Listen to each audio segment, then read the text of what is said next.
je crois que dans notre parti, il n'a jamais été aussi important de débattre. Parce que je pense que nous sommes aussi paumés, voire plus paumés encore que les Français, ou en tous les cas tout autant qu'eux. Et c'est par le débat, par les repères qu'on peut se donner, je pense qu'on peut dépasser cela. Et parce que nous dépassons cela, changer la manière d'être avec nos propres concitoyens. Faut dire que, je suis très heureux d'être en Picardie. Tu l'as dit, c'est pas la première fois, et loin de là, depuis 20 ans ou 25 ans, que je viens en Picardie, à la fois pour les combats militants, mais aussi parce que, comme responsable de l'économie régionale dans le Nord-Pas-de-Calais, nous avons déjà beaucoup à faire depuis des années avec la Picardie.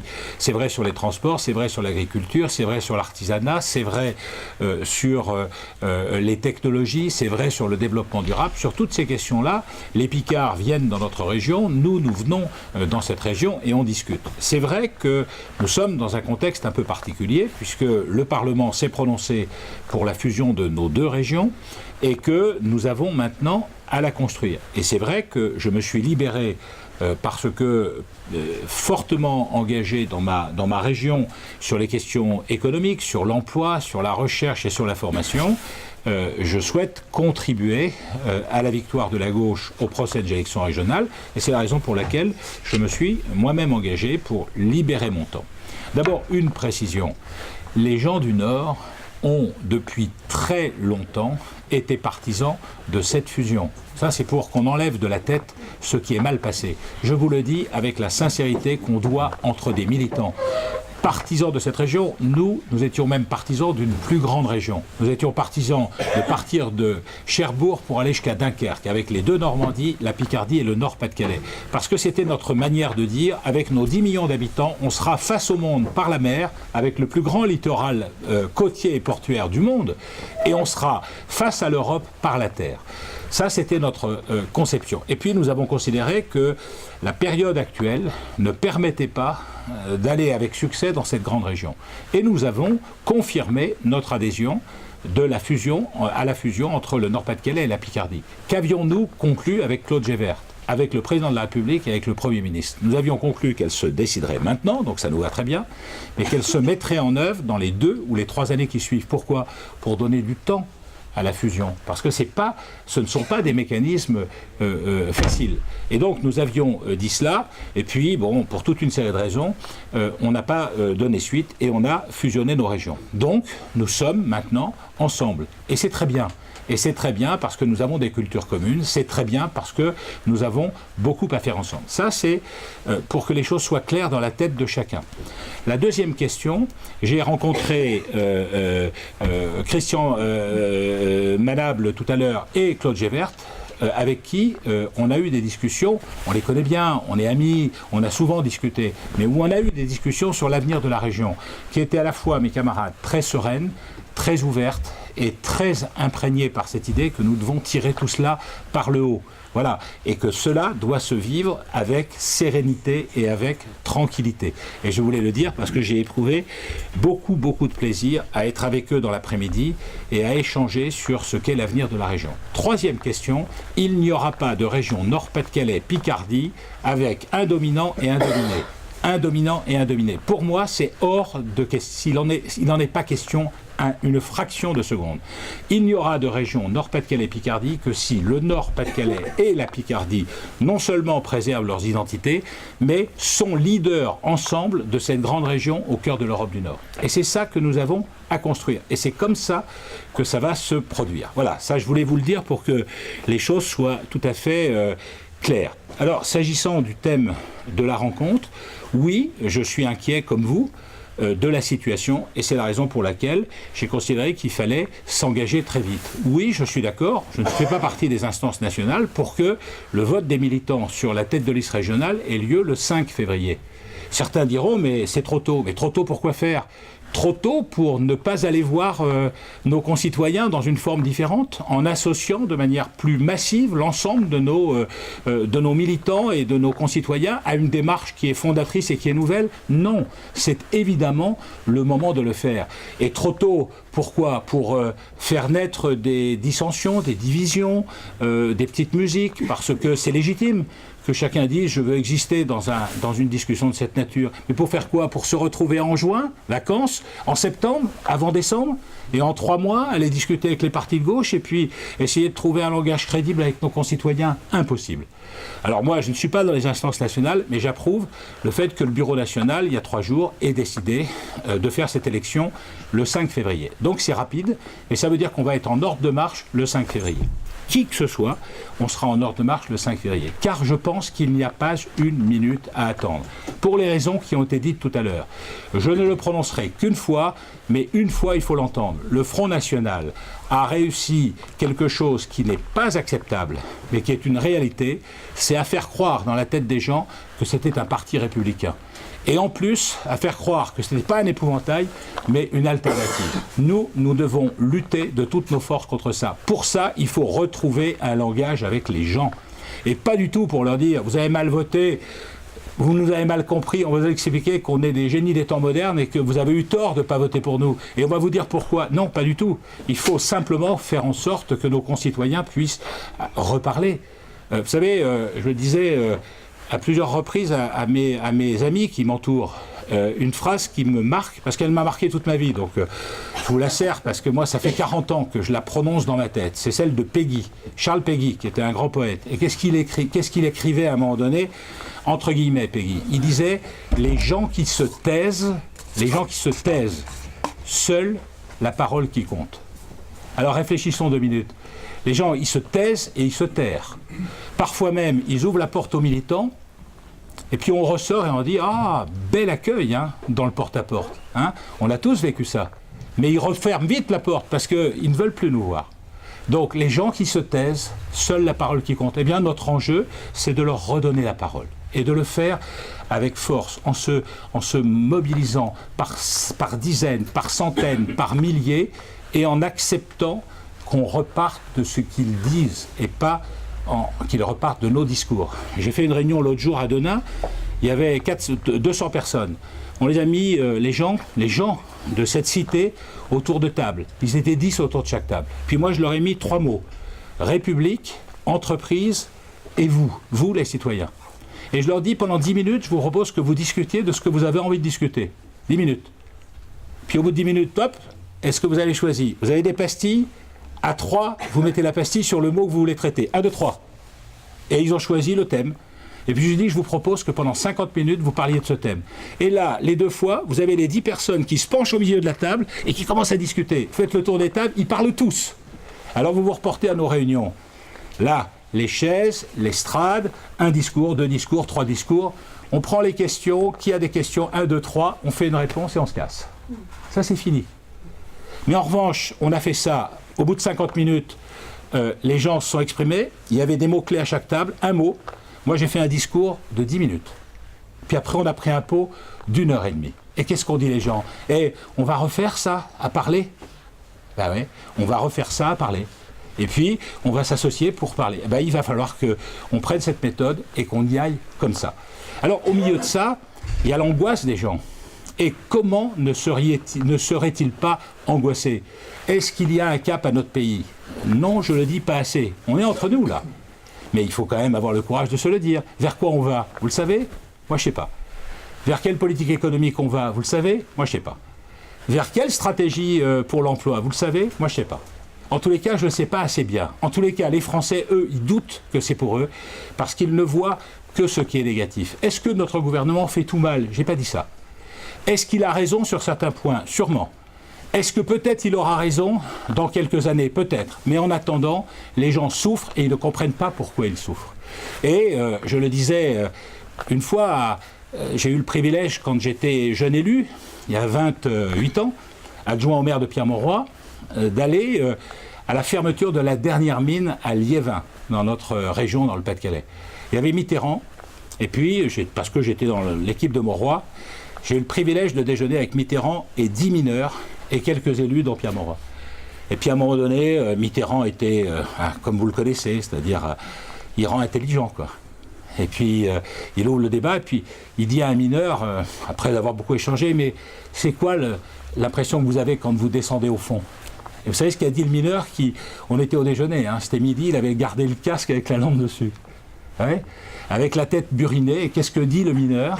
Il dit, quand on descend au fond, on est fier. C'est la France. Quand on est en bas, au fond, on a peur. C'est le coup de grisou. Et puis quand on va à la croisée des galeries, on regarde là-haut et il y a le ciel. C'est l'espoir. Eh bien nous avons à remettre l'espoir en France. Il faut qu'on mette un cap. Alors à l'intérieur de ça, il y a les jeunes. Et c'est pour ça que j'ai envoyé une lettre ouverte à François Hollande sur l'avenir des jeunes. J'ai dit en gros au président, on a fait beaucoup le gouvernement. Pour l'école, c'est nous qui avons remis les postes. Pour la lutte contre le décrochage, c'est nous qui avons fait ça. C'est le gouvernement qui a fait ça. Pour les emplois jeunes, enfin, pour les emplois d'avenir, qui étaient les emplois jeunes, c'est le gouvernement qui a fait ça. Et je considère que c'est pas peu de choses. Et je pense que le gouvernement a réussi. Mais la question, c'est de savoir comment vivent les jeunes dans cette société. Eh bien, moi, je n'en peux plus. Je n'en peux plus de cette société cloisonnée. Je n'en peux plus que des gens naissent dans un cadre, dans un couloir, et meurent dans le couloir en ignorant les autres. Je n'en peux plus que les jeunes ne se reconnaissent pas, ne se confrontent pas, ne cohabitent pas, ne cherchent pas ensemble à construire quelque chose. Je n'en peux plus de cette société de l'ignorance, où ceux qui vont bien iront toujours mieux, ceux qui vont mal iront toujours mal. Et j'ai dit à François Hollande, je suis pour, mais il y a 10 ans que je suis pour cela. Je suis pour le service civique obligatoire. Pourquoi? Il y a 750 000 jeunes qui arrivent à 18 ans tous les ans, à peu près la moitié de garçons et de filles. Donnons-leur, par la convocation, un projet commun. Donnons-leur l'occasion, ceux qui n'ont pas la même couleur de peau, ceux qui n'ont pas les mêmes origines, ceux qui n'ont pas le même fric, ceux qui n'ont pas les mêmes formations, ceux qui n'habitent pas les mêmes quartiers, ceux qui ne sont pas dans la même famille, donnons-leur les moyens de vivre quelque chose ensemble.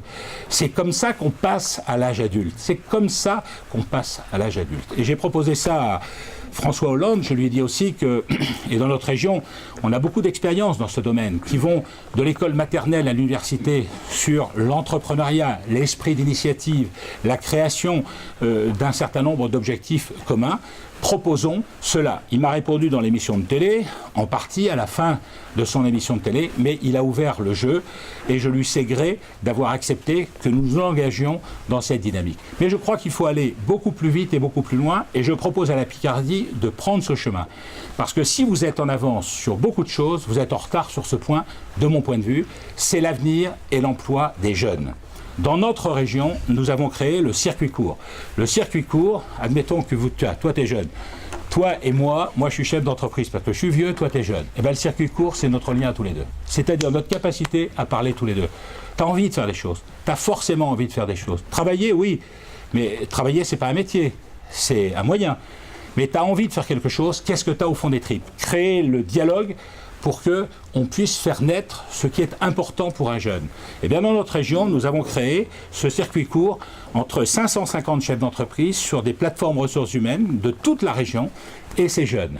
12 mois après, c'est 7400 jeunes qui ont intégré un emploi à plein temps, non précaire, dans une entreprise privée. Nous avons un programme européen qui est sur la table. En tous les cas, moi je le gère pour ma région.